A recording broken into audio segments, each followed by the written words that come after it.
What are the political stakes and potential consequences around the high-profile trip? Let's bring in our front bench for that discussion. Former BC Premier Christy Clark is with us. She's a senior advisor with Bennett Jones. Marco Mendicino is former chief of staff to Prime Minister Mark Carney and a former Liberal cabinet minister. He's now a senior counsel and strategic advisor for Castles.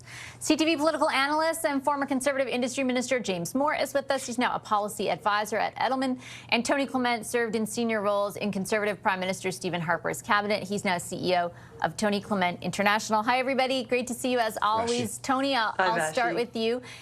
What is your assessment of how things are going so far, and what would you say the political stakes ahead of this big meeting between President Xi and the Prime Minister are? Well, I don't know where it's going. I mean, I don't really like this fasci. I'll be honest with you. I know the Prime Minister wants to, make other opportunities, not with the United States. I get that, but China is not the right. The Chinese Communist Party is not the right dance partner. They kidnapped 2 of our citizens. They tried to interfere with our elections. And as the previous speaker was saying, there's a lot of espionage and skullduggery that goes along with dealing with the Chinese Communist Party. So, yeah, there's lots of other choices out there: Japan, Korea, even in Asia, Vietnam, even. But China, I spent most of my time in Stephen Harper's cabinet making sure China didn't take over the oil sands and all of our minerals production. So I'm not happy with this, I got to tell you. It's interesting because I was thinking back to that as I was listening, Marco, to the sort of the MOU, the description of the MOU, and I haven't read all the details. I don't know exactly how it's going to materialize, but there appears to be a much bigger opening, particularly where energy is concerned, for additional Chinese investment. I remember covering the big Nexen decision under the Harper government, where it was like a massive deal to approve CNOOC takeover, and the line at the time was, that's it, right? Since then, we've had a somewhat similar posture, particularly around the oil patch. It felt like a very different signal today. Do you feel like it's a different signal, and what do you think is behind that? I do think it's a different signal. I think we're living in a different time, and I would say respectfully to Tony, they have been a dance partner. China has. They're our second largest trading partner. And, while I think in a perfect world, we would just be focused on one side of the ledger when it comes to relationships, we have to take a look at the world as we see it right now, and it is different. Look, I think the MOUs specifically are a signal that there is an openness to more economic cooperation. I think the challenge really is going to be to find ways to seek compromise between things like the tariffs that we put in place when it comes to EVs to defend our auto manufacturing sector, whereas we also want to see relief for canola in Saskatchewan. I think it's a good thing that Scott Moe is attending with the Prime Minister.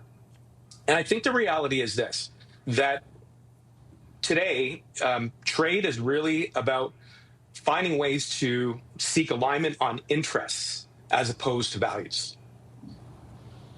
And what also strikes me about that, another thing I was thinking about today, James, was like, it was just a few years ago where the position was friendshoring.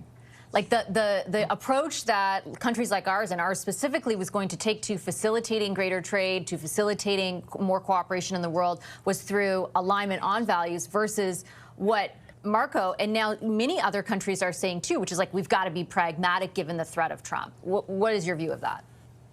Yeah, look, I think given the productivity numbers in Canada and the struggling economy, I think cash shoring is kind of what I think a lot of people are looking for. And exploiting export markets is something I think that's fundamental for Canada. Marco is right. China is Canada's second largest trading partner, and that's not going to change anytime soon. And diversification is important. I think part of the reason why Prime Minister Carney is actually there is for the conversation we're having right now. which is Canadians, as the United States gets more and more belligerent and less trustworthy and less reliable for as far as an export market goes, Canada's going to have to trade with other countries around the world, and there's going to be some tough dialogue that has to happen within this country, and some comfort found with some of those markets that we're going to do business with.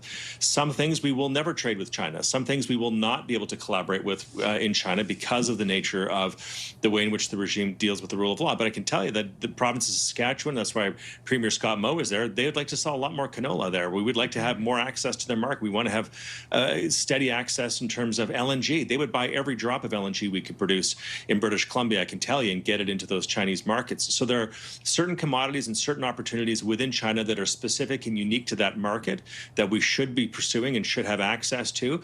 But a broader trading relationship, I think we shouldn't look to just one country, but we should have greater diversification. And the good news is for Canada is that we are the only country in the world that has tariff-free access to more than 52% of the global economy. We're the only country in the world that's a member of CUSMA, but also the Canada-Europe Free Trade, Canada-South Korea Free Trade, the Trans-Pacific Partnership. So, going market to market on commodity to commodity, deal by deal basis, that's going to become more of what the job of the Prime Minister is going to be. And I think today is part of that, and there can be a lot more of this as I think, standard operating procedure for Canada's Prime Minister, whoever that is, on a go-forward basis. Is there a way to kind of have it all, though, with China? And even using the example of canola, right? Like, as we try and secure more market access, if it were for canola, I mean, that is what China picked to hit us back on in response to the EV tariffs, because that sector is so vulnerable to China, just as it was in 2018 when they levied other tariffs on the same sector. Christy. Well, okay, first, we heard Ambassador Hoekstra say recently, well, we don't really need Canada. So we've got the United States saying they don't need us, they don't want to trade with us, we're not relevant to them. And then we think that we shouldn't start trading with other countries that also with whom we also have serious disagreements. I'm not sure that the way the Americans have treated, it seems to me like the way the Americans have been treating Canada would suggest that we should not be conducting our relationships with countries based on the fact that we share the same values, that we visit a lot, that we have a lot of family across the borders. We should be making those decisions based on where Canada's economic interest really lies. Now, there are issues here, like Jimmy Lai, for example, and other Canadians or people highly connected to Canada who've been detained in China. Those issues remain. But, when we were in really tough times in British Columbia, I mean, I did a lot of trade missions to China, and I'll tell you, they were the ones that invested in all of their three major oil companies invested in Canada in LNG. They saved our forest industry when the Americans had threatened it really profoundly with their tariff changes that they'd made. So this is really important for Canada, and I would say as a Western Canadian, the question isn't just should we be trading with China, because I think that's a gimme. They are when you live on the West Coast, you see how much closer they are than trading with Germany, as an example. But the question is also, is the government going to choose EVs in Ontario in a market that's highly subsidized, producing cars that are very expensive, where there's very little trust that they'll be charging infrastructure, or are they going to choose canola, which contributes $40 billion or something like that to the Canadian economy in Western Canada, which has a well understood supply chain, lots of customers, and we know is going to continue without much government subsidy to be able to grow the Canadian economy. To me, that is just as important a question about whether or not we decide we want to trade with China, because I think it's an absolute gimme that we should be doing that.